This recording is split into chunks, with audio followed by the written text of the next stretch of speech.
Assalamu alaikum and hello everyone. Welcome to Justice for All Now. This is your host, Hannah Zubairi. You're watching us on Muslim Network TV, America's only Muslim-focused TV channel.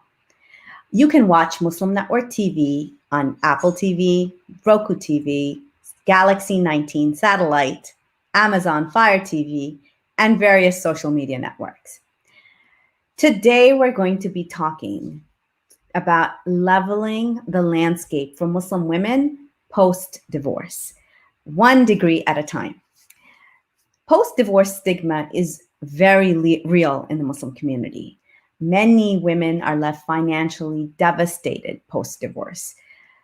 So today we're going to be talking to two grassroots activists, social worker, on how they're changing that landscape for divorced and widowed women in the United States. My guests today are Sumaya Ghariani. She's the Executive Director of Ikram Foundation for the Empowerment of Muslim Women. She graduated from the George Mason University and has experience in nonprofit management, has done courses and certificates from Georgetown University, alhamdulillah, and we are really, really happy to have her here, Sumaya. Thank you for having me, Hannah. I'm so happy to be with you today. Our other guest is Saman Qureshi. Saman is the Programs Director at Ikram Foundation. She received her bachelor's at the University of North Florida in communications and is currently pursuing her degree in social work and conflict analysis. And Sumaya and Saman are both active in their Northern Virginia DMV DC Metro community. So thank you so much for being here to the two of you. And I want to get to know you a little bit better, get to have our audience get to know you better. So tell me how, and we're going to talk about Ikram Foundation in a bit and the amazing work that you all do there. But tell me how about both of, I want to talk to you both about how you got involved in women's rights work, especially addressing the stigma of divorce. Assalamu alaikum. I just wanted to thank you for having me on the program, Hannah.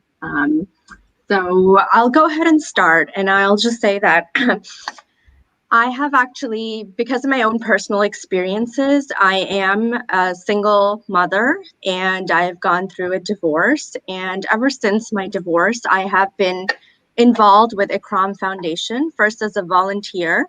I'm also a beneficiary of the program, and I am currently also the program director. So I really began my activism as my own life experiences were unfolding, and I was navigating many different situations, organizations, crossing paths with many other women, really actively seeking and searching out the answers to my own questions. And that's what led me to being in this field and to further pursuing my education, thanks to Ikram Foundation, to continue to be an advocate for Muslim women. Sure. And Sumaya. Sure. So I actually started my journey in the nonprofit world back while I was in college at George Mason. So I started working out at a small nonprofit organization called Faith Social Services. And I credit that experience for really getting hands-on with nonprofit grassroots work in the Muslim community. After 6 years with Faith, I was then called upon the role of executive director with Ikram Foundation.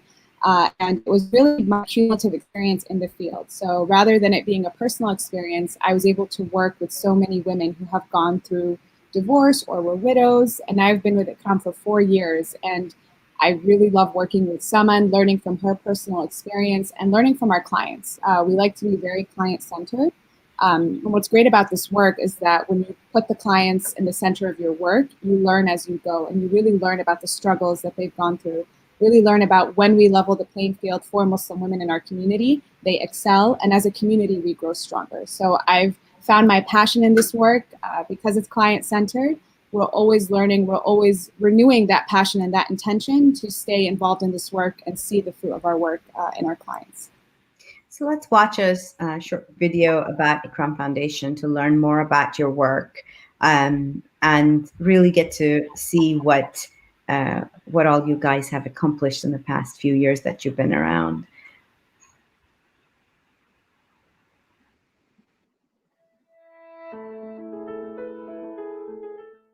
This organization gave me the self-confidence, and today I'm so proud of myself and with you guys. Ikram has given me the strength and the passion.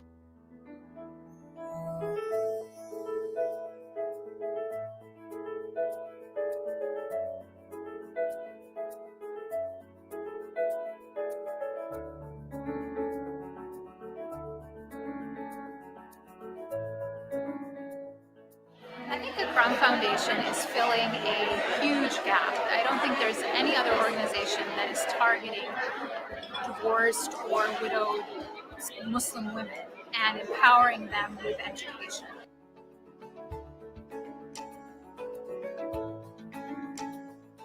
I have to find myself first what I want. And subhanAllah, when I went to the program as a massage therapist to get my certification, I need somebody to pay one of the portion. That portion is giving me a push.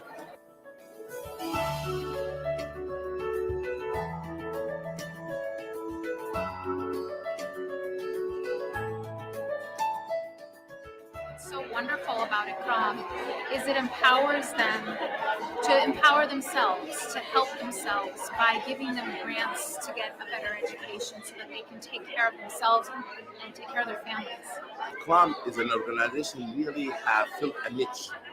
They're going to do business that of helping a particular group of people in our community.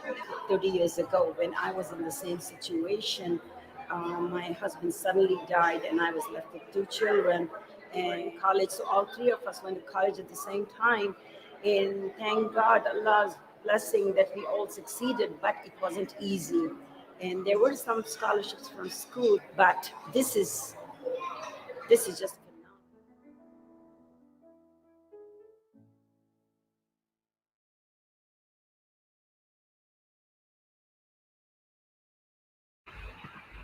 Yes, subhanAllah, so many women helped through this program that you all are running. So tell us, when did you all start? What was the initial goal of the organization? How did it start? Sure. So we started back in 2014. So we're 6 years young and 6 years strong, alhamdulillah. Since then, we've graduated over 70 women and provided grants for over $300,000 worth of grants for women. And Ikram Foundation really started as an idea from our chairperson and founder, Dr. Ilham Al-Talib, who is a revered community member and scholar in our community. And she really saw the need to address this specific demographic. Because what happens with divorced and widowed Muslim women is that they fall through the cracks time and time again when it comes to providing donations to certain groups of individuals, those that are struggling on different levels financially. Of course, they don't always meet some of the criteria when it comes to receiving assistance. And so she saw that time and time again, and she knew that education really is that cornerstone of justice and equality for women, specifically divorced and widowed Muslim women. And this was what was going to allow them to be on that level playing field and really succeed. So investing in their well-being on a long-term goal. And so that's how we started with the idea of Dr. Ilham Al-Talib. She was the founding member. And we also had our first executive director, Sister Iman al-Shingiti, Allah yarhamha. She came to Dr. Ilham Al-Talib after going back to school, after turning 60 years old, having 2 grown children. She decided to go back, receive her bachelor's degree, and then pursue her master's in social work. And after pursuing her master's in social work, she was having some trouble finding a job, and she met up with Dr. Ilham, and Ikram was born from that conversation. So Sister Iman al-Shingiti laid all the groundwork to create an organization that's so unique, that invested in the well-being of Muslim women that are divorced and widowed in our community. She laid that groundwork for us, and we carry on her legacy as unfortunately 6 months after she did pass away, Allah yarhamha. So we carry this work with pride, with Sister Iman's legacy in mind. And after her, we had another wonderful executive director, Mariam Azimi, who also came on board and was an experienced community member when it came to supporting specifically divorced women. So you see time and time again, Ikram really centers clients. Everyone that's worked for Ikram has either experienced it personally, or there's only so many degrees of separation nowadays. We all know somebody who's divorced or widowed. And so we're really using their experiences to fuel the work that we do. So that was 6 years ago, and this is where we are, where we're here today. And I can, when I look at personally my family, I see my mother-in-law. She came here in the 70s, and as a 20-year-old widow, she was pregnant with her second child, and had my husband with her, and he was a year old. And at that time, the only people that she had to lean on were her brothers. And a lot of women aren't so lucky. They don't have family here, especially in the Northern Virginia area where you all operate. We have a very large amount of immigrant community members as well as refugees. So what is the demographic that you cater to, and how do clients find you, and how do you find clients? Sure. So our demographic is very diverse. We cater to, as you mentioned, Hannah, we're located in Northern Virginia, Herndon, Virginia to be exact, but we serve women nationally. So our clients range from all across the United States. We have the bulk of our clients here in the DMV area. However, we do have clients located from California, Texas, Arizona, and Georgia, all across the country. And we started really word of mouth, and that's kind of been our goal. We focus on an organic growth pattern. So as word of mouth came out, as more individuals were learning about us, we were getting referrals in for clients. We do have clients that are, were refugees and came into this country as refugees, but we do only serve citizens or who have an A number or a green card. Due to our 501c3 nonprofit status, we are limited in the sense of who we can serve. However, we are an organization that looks at a holistic approach when it comes to serving women. So we take all calls. We try to network with other organizations, partner organizations in the area and across the country to see how we can really plug in different resources for the women that call us. Because again, this is really a collective effort. And as you mentioned, when your mother-in-law came in as a widow, she had her family, but a lot of our clients don't have family. We see cases, whether it's refugees coming to a new area. We also know that when a woman is divorced, a lot of times she can't go back to the community that she was a part of. She really has to uproot herself from that community, enter a new community, and find herself alone, and not be able to rely on new members of the community. So we're really trying to create a sense of community with Ikram. We call ourselves an Ikram family, so we can let women know that they have a resource in us, and we will try our best to network with them and other organizations to connect them to all the needs that they have. Sure. And Semin, you have been a client as well as the program director for Ikram. What was your experience like being a client? I think I say this with a lot of pride, and it's really been reflective of many of clients' experiences. The process was so easy. It was so welcoming. I felt so surprised when I put in my application and, I was told that I was accepted into the program, because for so long, divorced and widowed women have had to jump through so many different hoops and really try. When you go to different organizations, we hear that women have to, keep coming back, keep knocking doors, keep trying to prove that they're worthy or that they deserve certain things. But at Ikram, it continued to facilitate this kind of experience for clients. It's a very open door policy. We work with clients, and we really are honored when clients come to us with their journeys and their stories. And that's exactly how I felt. And I'm proud to keep that tradition alive.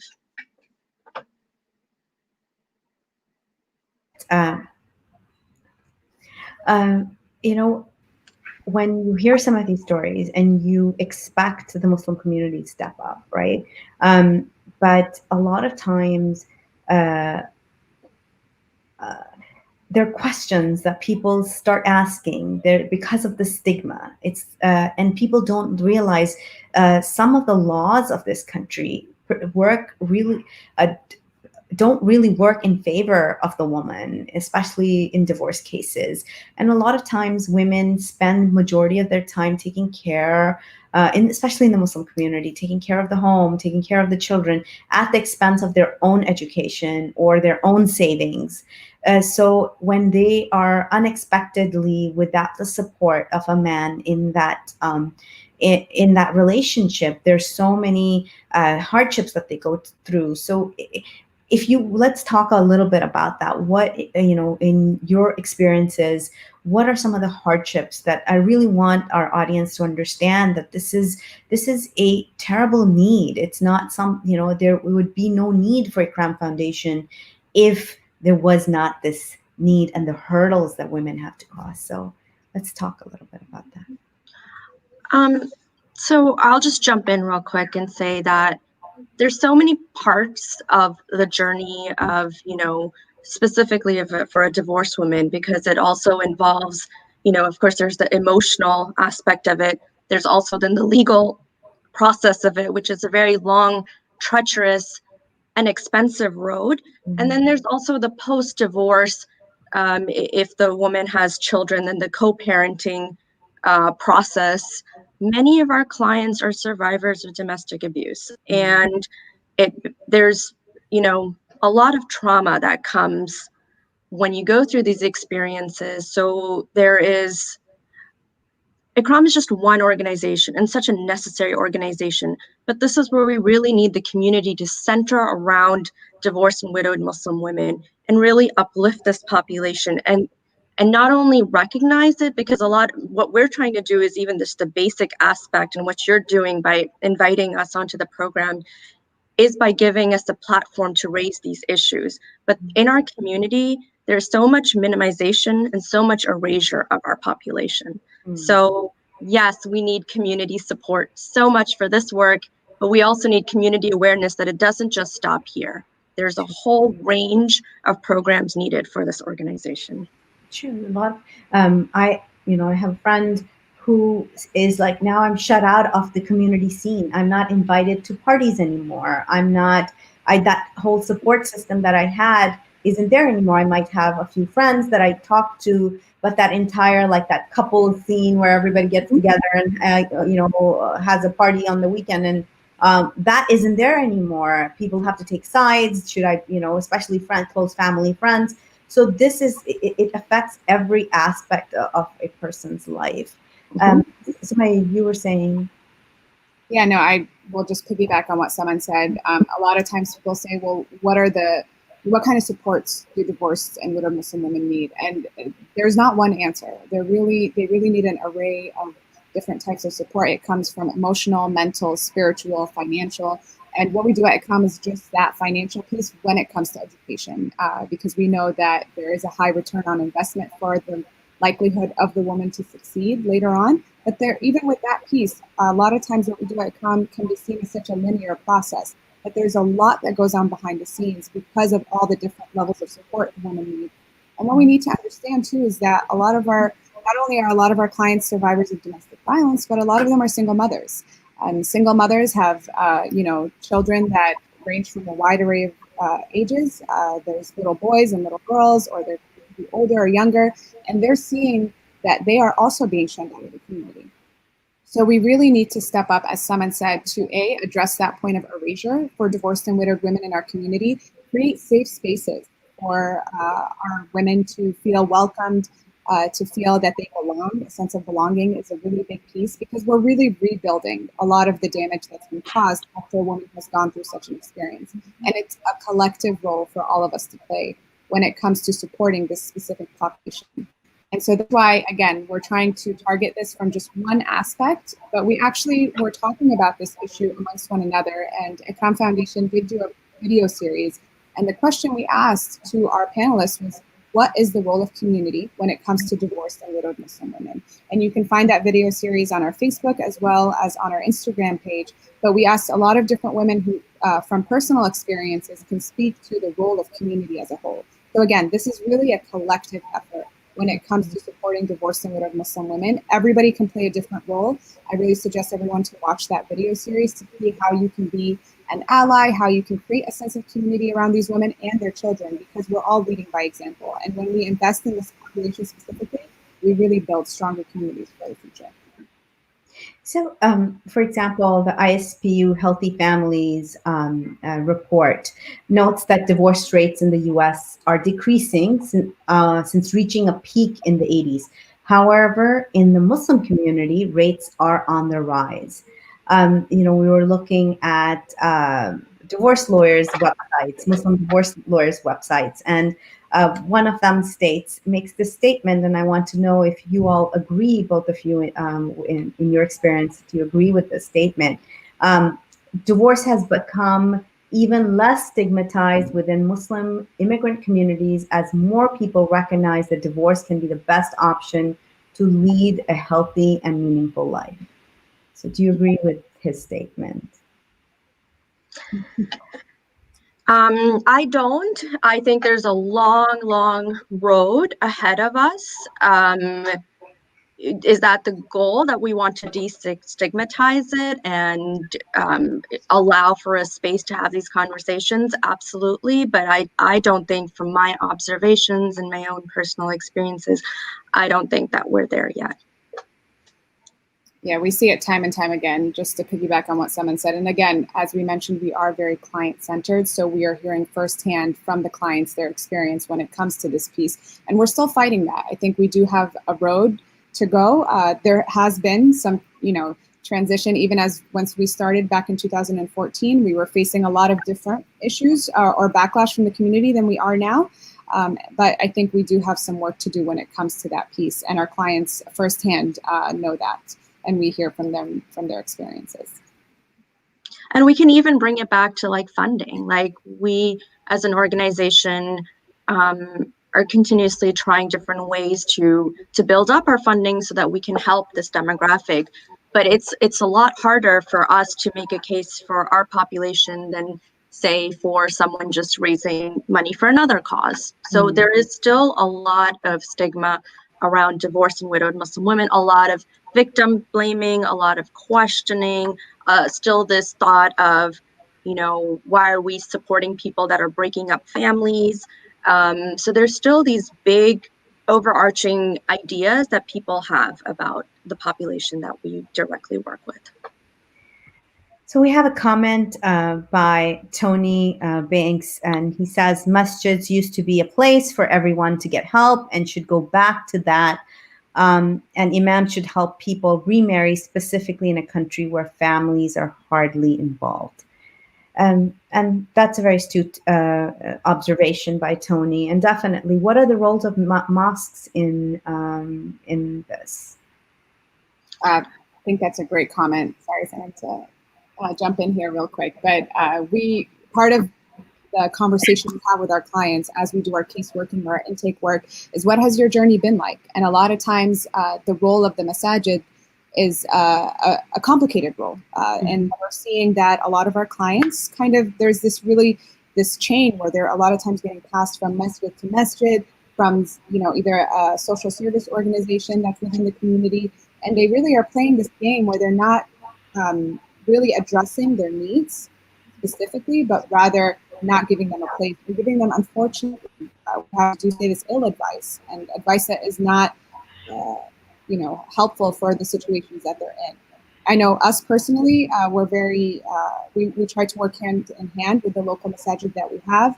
We have a great team that we work with in our local masjid, but again, that doesn't mean that we're still needing to work to create, like Tony said, a sense of belonging in our masajid. So that's a really great comment that he said, and a good reminder for all of us about that sense of belonging. And rather than shunning women out, let's create a space for them and for their children to feel a sense of belonging. I'd just like to add, about a week ago, we had a domestic violence virtual vigil, and one of the advocates on the call, she made a statement in saying that a lot of times, the divorced and widowed Muslim women, they become victims of the community. And she was highlighting a specific case in which we did see just that, where a woman was going to agency to agency, to mosque, and her needs were not being met. She tried every way, the right way, to do what she could. Unfortunately, she was there was a tragic situation, and she was murdered. But that becomes that really resonated with me about the piece of victims of a community, because the community hasn't recognized that this population needs our help. They have not put together the organizations, the coordinated responses to help these women. And really, then you're just kind of in a vacuum, going from place to place, trying to get the needs that you need and your kids, and plug yourself back into a community. Exactly. I was just having a discussion with Zakia. She's an author, really well known in the Muslim community, and she's starting a new series on, and she has a new book out called "I'm Divorced," or "I'm Divorced Now," and she's just making that statement in the Muslim community is an act of resistance. It's an act of, because people want you to hide it. And when you hide it, then the needs that you or your family, your children may have cannot be shared with others. If you just getting sharing on a local WhatsApp group that this has happened to me and now I need my sisters to step it up, that will not, that's the stigma. And I cannot imagine anyone doing that. Like when we are sick, we're okay with saying, I'm sick, I need a meal train, someone come get me, right?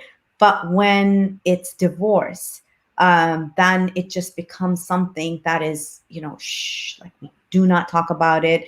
And so when you put this layer, like this blanket over just a marital status, like, then where do all the other needs get highlighted?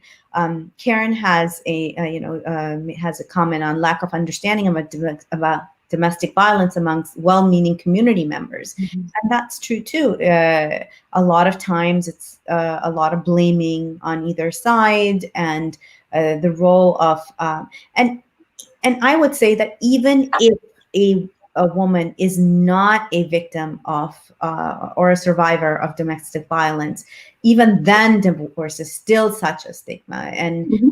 and education is still such a need. And it's almost like what you all are doing is teaching them how to fish instead of giving them a fish. And our community still finds it easier to hand out a fish instead of doing the work of actually mm-hmm. investing in a human being, and helping them stand up on it. So how large are the grants? Are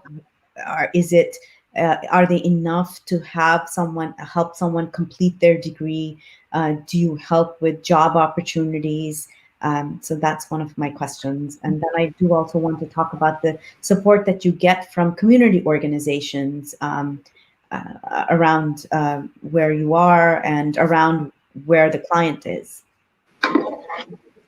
Sure. So our grants vary from case to case. We work holistically, but we also work case to case. We are a very case-to-case organization in our approach. The reason for that, again, is because our client base comes with a lot of layers of different needs, different trauma, different background.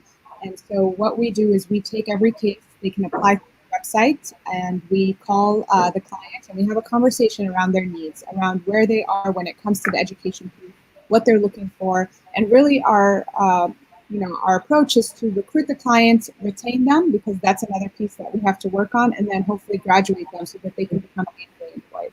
So we focus on the education piece, but the employment is the main goal for every client that comes through Ikram. So we work with them to see what they have in regards to degrees or certifications. A lot of times it might be even language. So we have to start with English courses just to be able to get them to have job interviews or be able to speak the language. So we're working a lot of times for some clients from that piece from the beginning there. Mm. Other clients have certifications. Sometimes they have a degree from back home. Other times they went to school here and it's rather just building up on that degree. So what we do is we offer a educational grant. We don't call it a scholarship because scholarship is based on academic performance, and we don't look at academic performance. We're looking on the need. So we are a need-based grant. So We ask for tax returns when it comes to making sure that the need is there. And then we work with them to see what program is going to line up very nicely for them to ensure that they have gainful employment at the end of the road.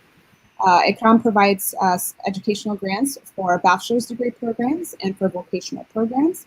And we used to provide grants for master's programs when we first started. But now our focus has shifted to bachelor's degrees and vocational programs. And we really root for the vocational track because there's such a quick turnaround. So we're investing anywhere in a vocational program from $1,500 to $3,000. We get the client certified, and then we can ensure that they're getting gainful employment at the end of the road. Sometimes they're starting a bachelor's degree or they're halfway through, and we do our best to ensure that they can graduate with that. So you asked how long the grants last for. So we do a check-in with our clients semester by semester. If it's a longer program than a vocational track, which is usually just a one-time payment. And we reassess the situation every semester, ask certain questions in regards to are they getting funding from other areas. We encourage our clients to get involved with other organizations or partner organizations so that we can help fill that need for the tuition funding. And we do our best to really try to see them through graduation because our goal is the employment. But because we work based on funds and donations that come in, it's never a guarantee, but our goal is to carry them for as long as possible so that they can graduate when it's a longer term program like a bachelor's program. And I think we have our launch good. We had our launch good up. So we are currently doing our end of year appeal. So we have a goal of $5,000. We are on our track to that. So we do encourage everyone to support our Launch Good campaign if you have the chance to do so. Every dollar counts. So we really do see, again, that return on investment when it comes to donating to Ikram. And a lot of times, Hina, you mentioned when it comes to funding, what does that look like for us? And someone really highlighted that piece that we do find a lot of, I don't know if it's pushback or sometimes it's hard to really show how impactful a donation to Ikram is. A lot of people think, well, education's expensive. How much, if I just give, maybe a monthly donation or a smaller donation, how impactful will that be?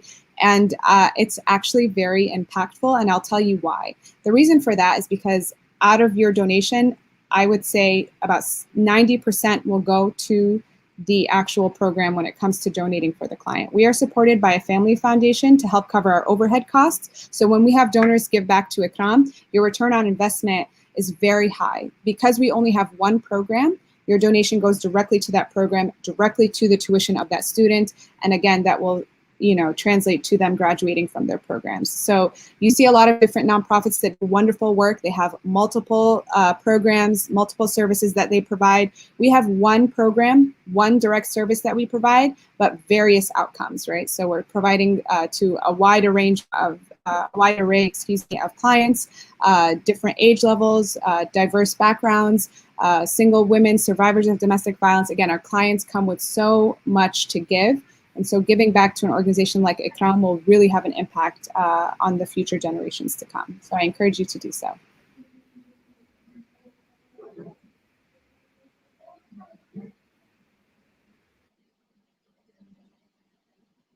We can't hear you, Hannah. I think your mic has been muted.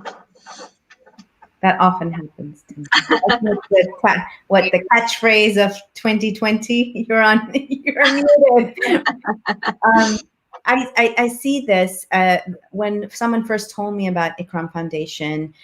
This was what really the highlight of your program is the fact that it is long-term.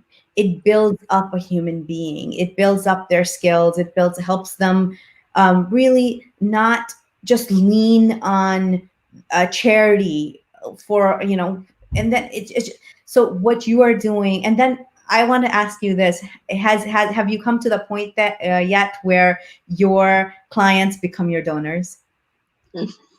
Right? That's when you've been successful, because either they want to give back and give that chance to another sister who's been through something similar, and that is where this is I've seen that experience in one other organization that I'm involved with, and it's just the best just the best feeling is that's what your success is is when you're Absolutely. And I just want to say, like, one of the things that the culture that we're really trying to implement is mentorship and giving back, and then this alumni program. So when you've gone through something and you've had the lived experience, and then you were able to do the hard work, go through, whether you were a widowed or divorced woman, go through the classes.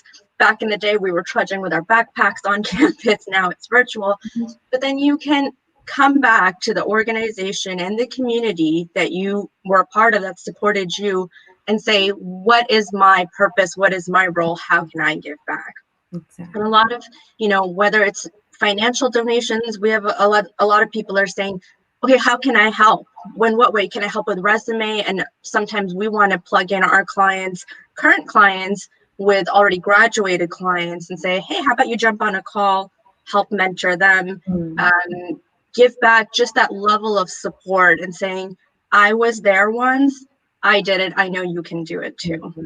Really, really powerful. And this is that sisterhood in action. So it's not just like words, that it's actually, and that's really, really, it's a beautiful aspect of your work. I wanted to know if you had any help from agencies or allies in the community that you're in. Is that part of the work, connecting the sisters to perhaps other resources that can also help? Yeah, I'll jump in, Samaya.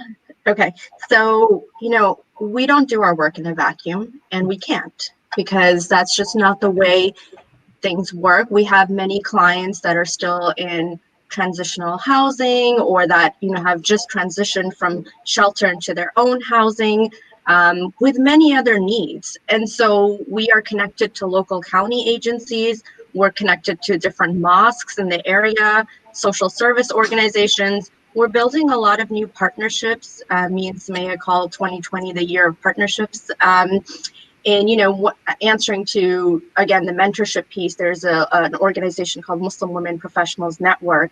And so we're really trying to allow for our clients who may not know the navigation of what networking looks like. How do I, show up to this job fair and really market myself? Just because I have a degree doesn't mean that you have all the skills to be job ready and really sell yourself to a potential employer. So that's where our community partners, such as Muslim Women Professional Networks, other local groups that we work for, many others. Samaya, please feel free to jump in. But that's where we get to expand, since we have such a singular mission. It's such a strong but powerful mission, but we need the support of many other organizations to carry this family to the point of being employed, and not only employed, but a living wage. That's really the goal, so that they leave the cycle of poverty.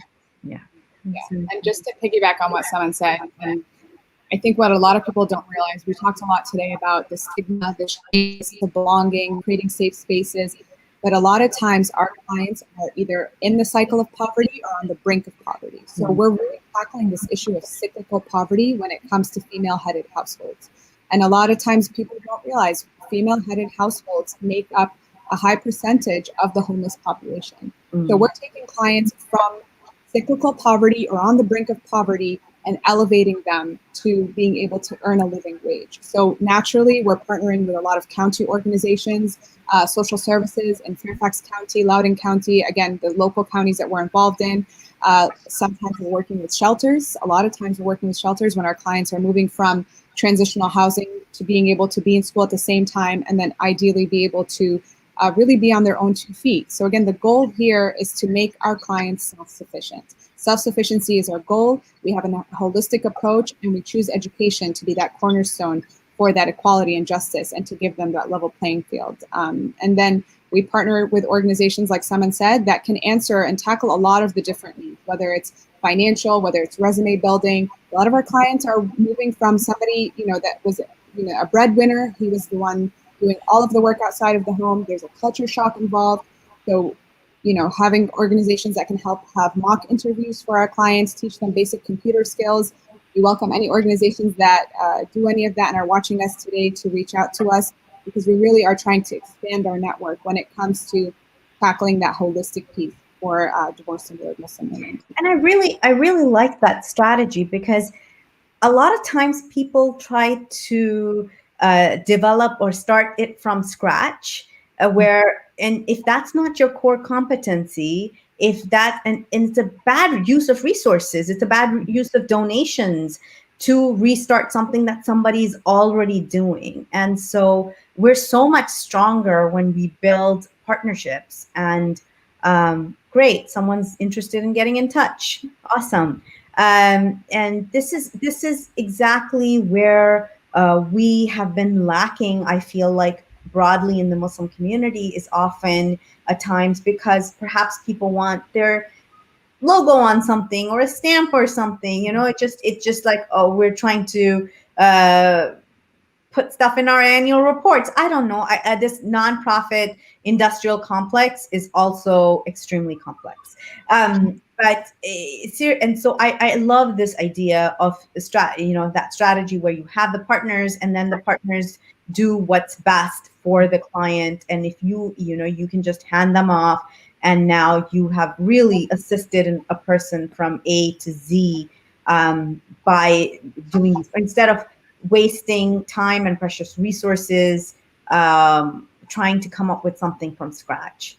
So I will shout out my wonderful executive director, Sumaya, who really drilled this in me in saying, we don't recreate the wheel. So we really stand by that. We don't recreate the wheel. There's many other organizations that have wonderfully developed programs that we can benefit from. So that's about building partnerships. And so yes, Henna, we totally agree with you. And we are not the type of organization that's competing with another organization. We want to build bridges because we are so client-centered. We care about our population, and we're deeply vested in continuing this work and helping more people. Exactly. And I see that, and especially since we're such a small part of the larger community, right? We're only, 2 to maximum 3% of the entire country's population. Mm-hmm. And to have it would be great to have each one of our organizations have these directories where you came to me for education, but now if you need a food bank, here's a food bank. And if you need clothes, here's a Muslim thrift store, things like that, like even in every community. And that's so empowering, I feel like. Even right now, when sometimes we're having discussions and people will ask, oh, can you give me a list of vetted mental health therapists? Because we don't want, CVE or any of those, so many of those, like, okay, here's a group that has developed a vetted mental health therapist list for the entire community. And now Ikram can use it, and some other domestic violence agency can use it. And I feel like this is the strategy that the Muslim community across the country needs to adopt. And I think I'll just echo that I think when you see female-headed organizations and nonprofits, I really do believe that you'll see the piece of more collaboration as opposed to competition, because we understand very instinctively how to build and not divide. So you had to get that in there, didn't you? Love it. MashaAllah. Anything else that you guys would want to share with the community about any insights based on your work? I know you've been doing it for a while, or just the nature of this work. It does, it's, how do people find you? That's another thing that I wanted to ask. Like, how did, you said word of mouth. We're sharing Ikram's website with you, and we're hoping to put this word out through the network. But how else what is another way for people to find you? Is there, and to find exactly what you do? So is there a video, YouTube channel, something of that sort that you have, some of the work that you, a link to maybe the video we showed, perhaps we can share that as well? Yeah, absolutely. So like you said, one of the ways is by partnering with people like you who are uplifting what we do. We have our social media presence. We're on Facebook, we're on Instagram, we have a YouTube channel, we have our website that you guys have been showcasing throughout the program. We have our local Herndon office, but as Samaya mentioned, that we are a national organization, so we help clients nationally. And just to kind of answer your question about like last thoughts, I just think this work continuously humbles me and continuously makes me so grateful for the position that I am, not only because I've been able to grow in a personal capacity so much through the help of Ikram Foundation, but also because I'm being put back in a position that I can continuously work with amazing women who remind me of like the collective power of women in community and just the strength and resilience that we carry. I also feel really blessed to have the support of my colleague Samaya and the board and the organizers of this entire venture that we have, because they really don't, at the end of the day, they care deeply about the population that we're serving, not how much revenue we're bringing in or what the goal stats we've reached, but it's about how much have we shown up for each client that day. That's lovely. Sumaya? Yeah, no, echoing what Saman said, I don't know if we mentioned this, but we're a very tiny team. So I'm the only full-time employee at ICRAM. Saman works with me part-time as my program director, and I'm so lucky to have her. She's also in school, and she's an amazing single mother, so I learn from her every day. We have a wonderful intern that comes with us when she can, when she's able to. So we're a really tiny team. We do everything we can to carry a client from that recruitment process, retaining them through the educational program and graduating them and creating, again, this beautiful circle of, we like to aim for philanthropy. We're creating future philanthropists, because a philanthropist is anybody who cares about a cause and gives back to it. And our clients are not only going through the process, finding out what the result is and how impactful it is for them and their children, but then also giving back and coming back to give back to them. And we encourage everybody to get involved. We shared our Facebook, our email. You'll also find our phone number on our website if you'd like to reach out to us. We're a very open door policy organization. We'd love to hear back if you have feedback on what we do, how we can refine our process, or if you have any expertise that you'd like to share with us. We welcome all of those efforts and feedback and suggestions. So we hope that you learned something new about Ikram today and that you'd be willing to get involved. Please share our Launch Good page, share the work that we do with your community, and join us in really trying to tackle what it means to invest in divorced widowed Muslim women and see how that can really create a future that's going to be a lot brighter for so many of us. Exactly. As we know, our Muslim community, we don't have a Baitul Mal. This is the concept of a Baitul Mal. We have to modernize it so that can really work functionally for our organization. So I know December is coming up. Lots of young people looking for internships, looking for volunteer opportunity. This is an organization that you can really put some time in and help them grow, because this, it really impacts people powerfully. Well, thank you both so much for your time and for being here. And we appreciate you all's work, and we hope to, those watching can also share in your work and get to know your work better. So for our audience, thank you so much for being here today. I just wanted to remind you all that our annual fundraiser is coming up. We usually would have it on the ground in different cities across the country, but this time we are going virtual. And so please register, www.justiceforall.org/ummah. We're going to be sharing the story of Justice for All with all of you. A lot of people ask me, hey, Sister Hannah, you used to work for Burma Task Force. Have you changed jobs? And no, I haven't changed jobs. Justice for All has always been the organization, the formal NGO behind all our wonderful projects from the Bosnia Task Force to save Uyghur and save India from fascism.